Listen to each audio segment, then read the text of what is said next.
Good morning. How are you today?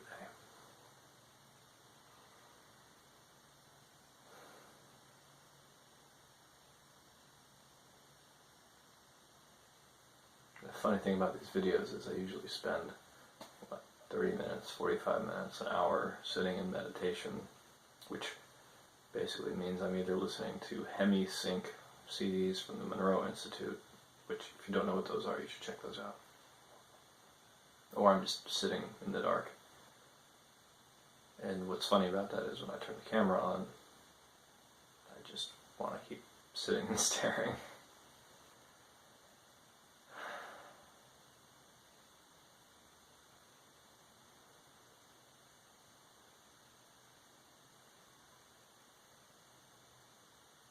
One of the things that I'm learning through meditation is, and not to be judgy, I'm not trying to be judgy,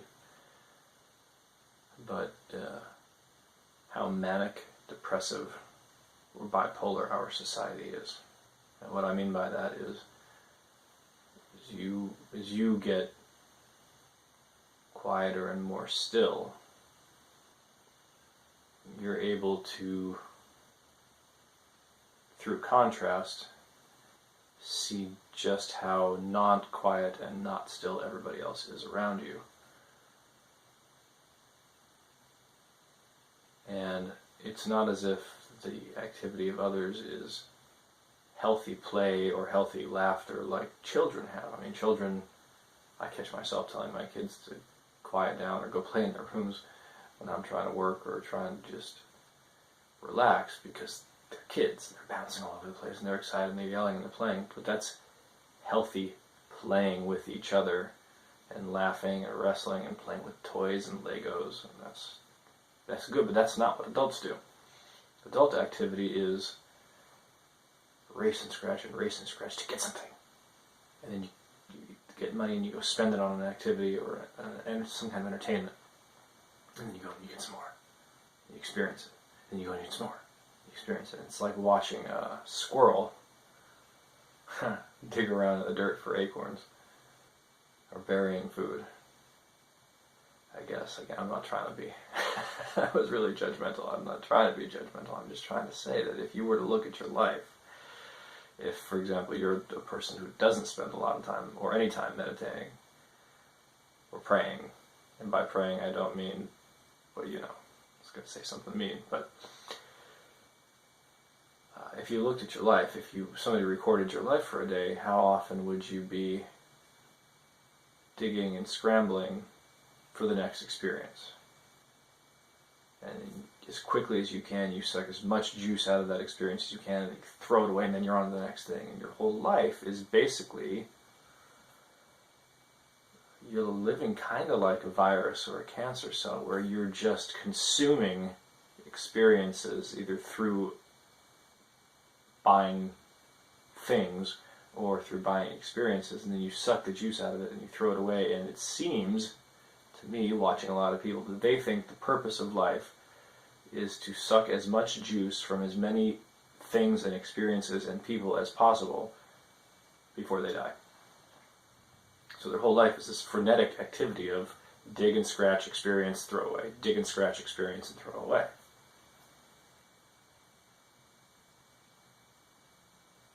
And I don't think it's working for them because they keep doing it. I mean, if it was working, at some point in that dig, experience, suck the juice and throw away, at some point in that three-stage process, you would see them become satisfied, or at least, I don't know, happy. But what I tend to see, and you've probably seen it too, is an increase in the acceleration of that process. So it's getting faster because they dig and scratch and experience and throw away, and the juice that they thought they were going to get wasn't there, so they think they have to try harder or dig more or experience more and thus consume and throw away more, and they think that, well, it didn't work the first 10 times, let me try it the 20th time, and then the 50th time, and then the 100th time, and it's still not working, and so they go faster and faster and faster, trying, I guess, to get high in some way off of that experience. But of course it never happens, right? I mean, we know that. Jim Carrey has said, and probably many of his speeches, but the thing that he says about money is that as a fairly wealthy actor, he wishes normal people like me and you had the money that he has so that we could see that it doesn't make you happy.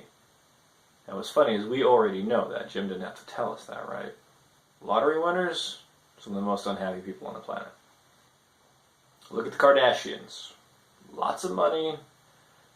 I don't see a lot of happiness there. So, now you would say, well, like Zig Ziglar says, money isn't everything, but it's reasonably close to oxygen.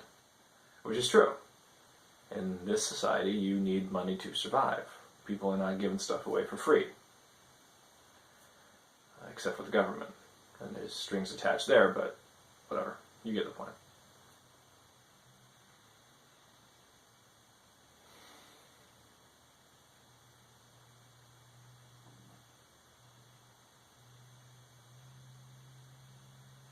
So anyway, I guess the purpose of today's video, the purpose of today's talk, is to ask you, what would be a good exercise for you to do today?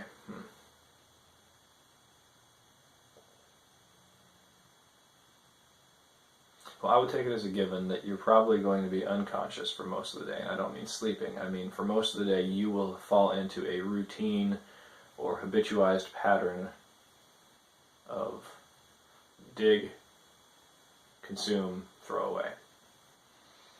And so I guess today I would ask you, if you're watching this video now, to spend a few minutes thinking about the last hour of your day. Just the last hour. And which of those three, or if you did all three of those, dig and scratch, consume, throw away, which of those you did. And if you did the entire cycle, did you do it more than once? In other words, in the last hour, did you find yourself digging and scratching for an experience, consuming the juice and throwing it away? That could be something like having a Facebook war with somebody, or a Twitter war.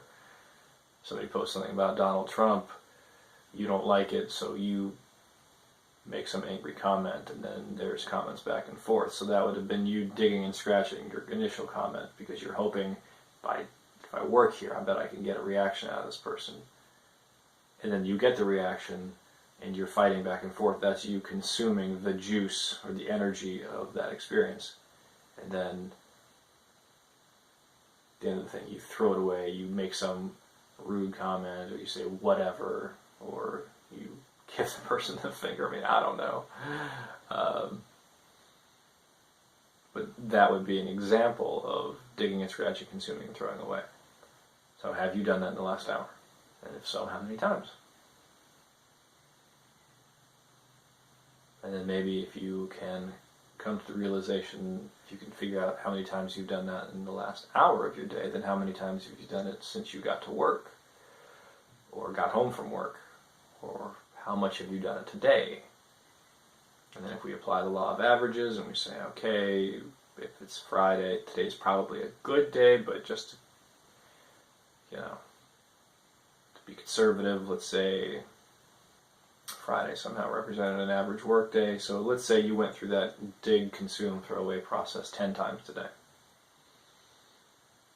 Would it be fair to say you do it at least 50 times a week? That doesn't include Saturday and Sunday. And if you can just temporarily suspend disbelief or judgment on yourself, you say, okay, so I'm the kind of person who digs, consumes, and throws away life experiences at least 50 times a week. You start to see that what you're basically doing is you're doing the manic-depressive thing, the bipolar. You're high and then you're low, and then you're high and then you're low, and then you're high and then you're low. When you're low, you're digging, and then, oh, you got the juice, you're consuming, you're up here.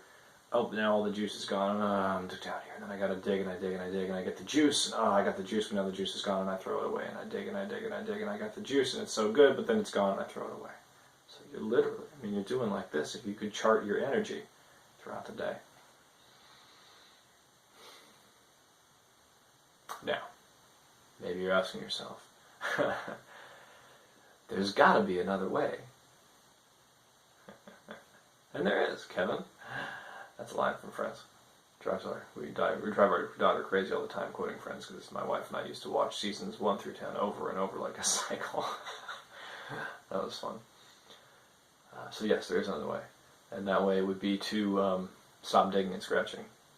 Right? Any addictive cycle, you have to nip it in the bud. So you cannot start the addictive process, because once you've started it, it's going to carry through to completion. There's almost no way of stopping it once you have embedded that into your mind, whatever that is. So in this case, frenetic activity, this bipolar activity of digging, scratching, consuming, and throwing away, you've got to stop it at the digging and the scratching. And what that's going to feel like is sucky, right? It's going to feel awful, because you're going to be at the low point, the trough of the wave. Everybody wants to stop up here when they're high. Like, oh, I've got the juice, I can stop here. That's it doesn't work, because you're not going to stay high. You're going to come back down. So what I'm suggesting to you today is, again, in the last hour, figure out how many times you've done the wave, and then figure out maybe how many times a week you think you might be doing that. And then right now, if you're in the wave, ride it for as long as you can. Probably won't be very long. You'll fall in the trough, and then stay there. And the next time you feel the urge to dig and scratch for a piece of chocolate, or starting a Twitter war, or turning on a television show, instead of doing those things, just sit. Meditating isn't like something special. You don't go and do something. It's just sitting. It's like Alan Watts says, the reason why you see the statues and the pictures of Buddha sitting with his legs crossed is because that's just how he sits. There's nothing mystical or special or magical about sitting with your legs crossed. If anything, it sucks, because your legs fall asleep after too long and it's really painful. It's better to sit in a chair. So anyway, there's nothing magical about crossing your legs. So meditating is just sitting. So do those things. When you're in the trough, just sit and see what happens. All right? Have a great day.